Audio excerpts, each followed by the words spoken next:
Florida Highway Patrol has reopened all lanes of Interstate 10 between Baker and Columbia counties in North Florida. Parts of the highway were closed earlier this week due to flooding from Tropical Storm Debby. Meanwhile, Governor Rick Scott getting a first-hand look today at the areas most affected by that rising water. News Channel 5's Marissa Bagg is the only local reporter who's been following this story on location. She's getting to the bottom of what's going on there. Marissa?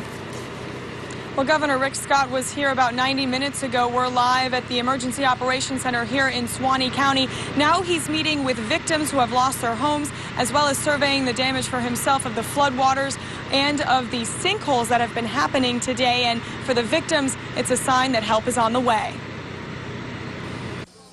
It's hard to grasp the severity of the floods until you see it for yourself. Business owner Len Stapleton is living it. He's made a record, so he remembers just how high the water was. We're 3 foot below the highest level that it got to here. It's heartbreaking. I mean, there's really no other way to say that, I mean, you put your life savings and hard work into building a business, and something like this can come and take it away in 24, 36 hours. Governor Rick Scott surveyed the damage in Live Oak today, giving people like Stapleton hope help will follow. What's impressive is the individuals here, they're very committed to doing the right things.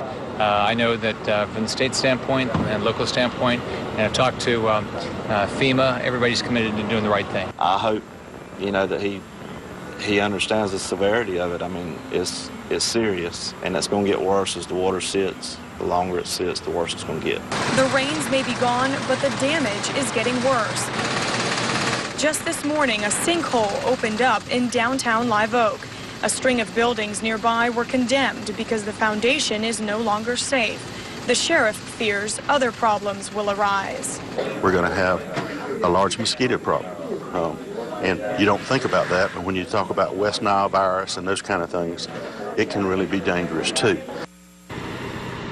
And a lot of victims were here at the Emergency Operations Center, speaking directly to the governor as well, telling them about their personal problems. So they're really hoping to get some financial assistance and also get help dealing with any more problems, like as if the Suwannee River does swell and create more issues, then hopefully the state will be here to help with that as well.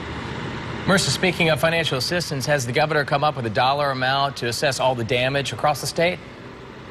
I did ask him that specific question today. He couldn't give me an exact figure, and that's because he says that state representatives will be out starting tomorrow doing assessments to try to gather the exact amount of damage and then be able to come up with a figure to help all of the people, not only here in Suwannee County, but also across North Florida.